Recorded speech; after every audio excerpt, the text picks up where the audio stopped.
মনে কর তোর মতো সন্ত্রাসটা সরি তুই তো সন্ত্রাস না সরি ভুল হয়ে গেছে তুই যেটা খালঘাটিয়া কুমির আনতে নাকি কুত্তা কামড়াইছিল বেটা তোর নাম হইব বন্ধুরে বন্ধু বিপদে পাইনি বেটা কুত্তা কামড়াইছে না কিন্তু তুই তো মাঝে মাঝে কুত্তারে কামড় দিলাস।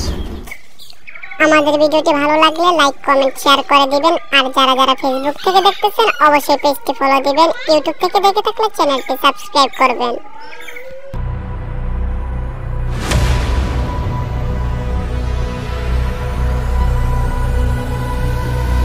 হ্যাঁ বেটা উঠা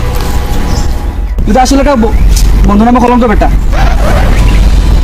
আমি কি তা করলাম আমি আবার বন্ধু নামে কলঙ্ক আমি তোর পুলিশ অফিসার বেটা তোর বন্ধু আর তোর তো বেটা আমার মতো এখন পুলিশ অফিসার বন্ধু ভাইয়া বেটা তোর তো তুই নিজে গর্ভবতী বেটা একটু কথা বলি ও আচ্ছা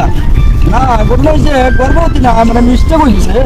মানে তুই হলে কি নিজের গর্ভবতী হচ্ছে আমার মতো এখন পুলিশ অফিসার ভাইয়া বুঝলি এটা পুলিশ অফিসার না নেই আরে বেটা তুই যদি কত বড় অবস্থা প্রোটেকশন পাবি বুঝছিস তোর প্রোডাকশন পুরাই হালা বুঝছিস নি হ্যাঁ তো আমি যে বেকার আমার কোনো কাজ লাগাইছিস নি একটা চাকরি দিয়েছিস না আমার হ্যাঁ আসলে তো আমার মতো এখন পুলিশ অফিসারের বন্ধু যদি বেকার থাকে মানুষের সামনে মুখ দেখাইতে নিজের তো এটা কথা তুমি বেটা তুই বুঝিয়াও তুই এই জিনিসটা তো তুই আমার মাথা আগে দিচ্ছ না এখন তো তোর তো একটা কাজ দেওয়া এই জিনিসটা তো আমার মাথা আগে আইছে আরে বেটা আমার পেটের বন্ধু তার ভালো লাগে না বেটা কোনো কাজ কাম কিছু করি না বেটা আর তুই বেটা বন্ধু হিসাবে চাকরি দিতে পারো তোমার আমি একটু চিন্তা করতে দে কর চিন্তা কর পাইছি একটা চাকরি পাইছি মানে এই চাকরি মনে কর তুই যখন কোনো চাকরি দেবে গেলে মানছে বেতন খেয়ে নির্ধারণ করে চাকরি যে চাকরি দিব হ্যাঁ নানি হে কইব তোর অত হাজার বেতন দিবি তুমি করলে করবাই নি তোমার যদি সুসেতে করলাই আমি যে চাকরি দিব বন্ধু এই চাকরি তুমি বেতন নির্ধারণ করলে বুঝি তোমার যত ইচ্ছা আমি যত মতন হয় 1 লাখ 2 লাখ 3 লাখ কোনো সমস্যা নাই কিন্তু চাকরিটা তোমার যদি করতে পারো আর কি বেতন মনে করো আনলিমিটেড পারবাই বুঝছি আমি পারি না ওটা কোনো কাজ কিতা কাজ হাতে নি তো এটা এই তো ঠিক আছে তুমি এখন চাকরিটা হলো ওই যে রেল স্টেশন আছে সিলেট রেল স্টেশন কোনো যে ফারাবত একটা স্টেশন রেল আছে ট্রেন ফারাবত ট্রেন ও ট্রেনের এই সামনের যে বাল্ব আছে বাল্ব নষ্ট এখন মনে করো ট্রেন যাইতে হইলে অন্ধকার এখন তুমি হারিকেন লইয়া ওর সামনে দিয়া মনে করো আলো দেখাই তুমি আরে বেটা এগুলো বেটা কি করে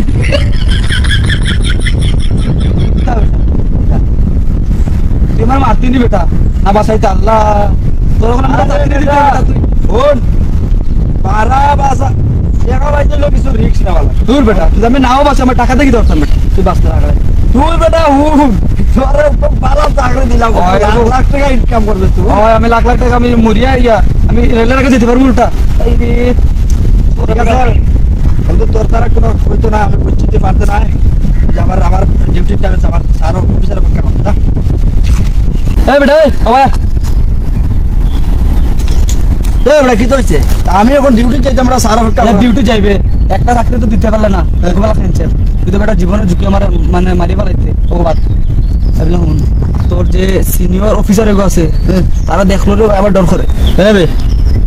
নাকি তার লাগে তারা দেখলো আমার মানে তার চোখ তার যে স্টাইলের বা দেখলে আমার ভয় করে তোরা কিছু কইছিলি কইছে না বেটা তুই কথা কয় লাগে বেটা মারের একটা কথা একটা চর লাগে বেটা বেচারা হইলো সিনিয়র অফিসার বেচারার একটা বাপ সাপ থাকবো ঠিক আছে আর তার আর যদি বাপ সাপ না থাকে তাহলে সন্ত্রাস ডরাইব কি ঠিক আছে এগুলো তো কথা ঠিক আছে এখন কথা হইলো আমার বহুদিনের ইচ্ছা তার একটা বুঝছো তো কত বড় সাহস দেয় হ্যাঁ আমার স্যার তুই স্যার হোক না বেটা তো তাহলে তুই তার নর্মাল কি জায়গা তুই তো বুঝছো খালঘাটিয়া কুমির আনতে নাকি না আমারও ভালো আচ্ছা সব বাদ এখন তার নাম্বারটা দে তার নাম্বার আমার দরকার নাম্বার কি তার তুই দিবে নি নাম্বার দে তো গরম হইস না ফোন যেতাও আমার নাম খুঁজতে আমার বেটা কিতা কুত্তা কামড়াইছিল বেটা তোর নাম কইব বন্ধুরে বন্ধু বিপদে পাইনি বেটা কুত্তা কামড়াইছে না কিন্তু তুই তো মাঝে মাঝে কুত্তারে কামড় দিলাস না কিচ্ছু নাই আমি নাম্বার কাটতাম ওটা ভুলে যাও ঠিক আছে নাহলে কথা আমরা দিলাম না 017 017 384 এখন সাবধানে খুব ইয়ে করবে বিপদে যদি পড়াস কোনো যদি অঘটনা ঘটাস আমার কথা কইস, ঠিক আছে আমি যে নাম্বার যাওয়াটাও কইস না আচ্ছা আচ্ছা ঠিক আছে যাতে আমার আবার স্যার অপেক্ষা করবে আর হন তোর যদি আমি ফোন দেই তুই কিন্তু রিসিভ করে যাবার ডরাইস না বুঝলি নি তোর আমার কাজে লাগতে পারে আচ্ছা আচ্ছা আর চাকরি রাখার ব্যবস্থা করে দিস পরের পার্টটি দেখার জন্য আমাদের চ্যানেলটি সাবস্ক্রাইব করে রাখুন।